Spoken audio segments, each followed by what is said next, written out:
So hello everyone and welcome to my channel.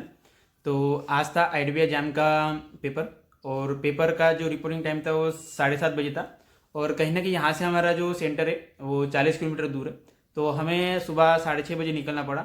और जो सुबह की ठंडी थी वो कहीं ना कहीं 9 से 10 डिग्री सेल्सियस की थी। और मतलब सोचो, अगर आप गाड़ी से जा रहे हैं और आपकी स्पीड 50 60 70 भी है तो बर्फ़ जमने जैसी ठंडी थी। और उस ठंडी में मैं और मेरा दोस्त पेपर देने को गए और लगा कि भाई अपन इतना स्ट्रगल कर रहे हैं तो कौन सा इतना बड़ा पेपर है, तो ऐसा लगा कि भाई जाने दो। तो हम पहुंच गए पेपर को। और पेपर हमें लगा कि भाई 7:30 बजे की रिपोर्टिंग टाइम है तो कहीं ना कहीं वो 8 बजे गेट बंद कर देंगे। तो ऐसा नहीं था। 9 बजे पेपर था, उन्होंने 8:30 बजे तक लड़कों को लिया। तो वो पेपर स्टार्ट हो गया। तो पहला सेक्शन था रीजनिंग। तो रीजनिंग मेरा अपर हैंड था, अपर हैंड है सॉरी। पर उसमें क्या था, रीजनिंग और कॉन्ट था। तो मैंने पहले कॉन्ट पे चला गया क्योंकि डीआई जल्दी जल्दी छुड़ाने के लिए। तो मेरे डीआई छूट गए और इजी डीआई आए थे। तीनों भी मैंने डीआई देखे, तीनों भी डीआई इजी आए थे। और बाकी Q1 Q2 थे तो वो मैंने छोड़ दिए। और दो डीआई, तीसरा डीआई अटेम्प्ट नहीं किया क्योंकि मुझे लगा कि रीजनिंग अगर इजी आ गई तो मैं कहीं ना कहीं रीजनिंग पीछे छूट जाएगी। मैं रीजनिंग पे चला गया और रीजनिंग भी इजी थी, मैक्सिमम क्वेश्चन। तो मैंने जो जो इजी थे वो छुड़ा दिए। और बाद में फिर क्या बोलते, वेरिएबल बेस्ड था एक DI, sorry variable based puzzle था तो वो लिया। तो एक बस बैठ गया था लेकिन एक नहीं बैठा, उसमें स्टक हो गया था, उसमें 5-6 मिनट चले गए। तो इसकी वजह से मेरा जो ओवरऑल अटेम्प्ट था वो 30 था रीजनिंग में। उसके बाद रहा कॉन्ट। तो कॉन्ट इजी आया था, इजी बोल सकते हैं या फिर इजी टू मॉडरेट बोल सकते हैं क्योंकि सबके अटेम्प्ट 32-35 इतने थे और मेरे अटेम्प्ट 30 है क्योंकि मैंने केसलेट उठा ली थी।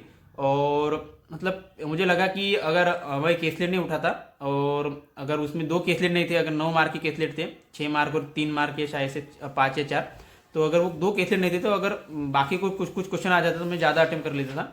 तो ये, और बाकी उसमें मिसलिनियस थे या नंबर सीरीज थी, सॉरी रॉन्ग नंबर सीरीज थी। उसके बाद क्वाड्रेटिक इक्वेशन थे। तो पेपर लिटिल बिट इजी था, सिर्फ रॉन्ग नंबर थोड़ी लगी कि थोड़ी एवरेज लगी, बाकी तो सब पेपर इजी था। उसके बाद इंग्लिश। तो मुझे लगता है कि इस बार का कट ऑफ कम जाएगा, उसका एक मेन रीज़न है इंग्लिश, क्योंकि इंग्लिश के 40 क्वेश्चन और उन्होंने सिर्फ 20 मिनट दिए। तो अगर एक एवरेज बंदा है उसने अगर वो पूरा क्वेश्चन पढ़ भी लिया या फिर पूरा पेपर ही पढ़ लिया तो भी उसके 20 मिनट चल जाएंगे, वो टिक टिक कैसे करेगा।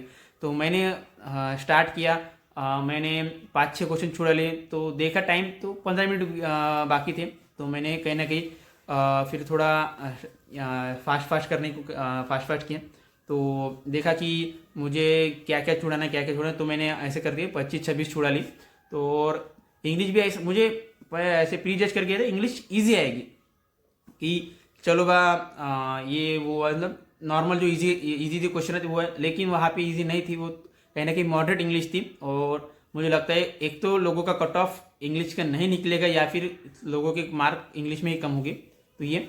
और फिर रहेगा जीएस और कंप्यूटर। तो जीएस मॉडरेट था, ये नहीं कह सकती कि हार्ड भी था और इजी भी था। तो वो डाइवर्स था, मतलब करंट अफेयर भी थे अगस्त के, नवंबर के, दिसंबर के। और बाकी बोल सकते हैं कि बाकी स्टैटिक भी था, कुछ कुछ वाइल्ड लाइफ सेंचुरी वगैरह पूछे। और बाकी कंप्यूटर तो बोल सकते हैं कि इजी था। और इजी की अपन इजी टू मॉडरेट भी नहीं बोल सकते, इजी मतलब जिसको इंग्लिश जिसने कंप्यूटर पढ़ा है वो आसानी से पूरे की पूरे मार सकता था, इजी था।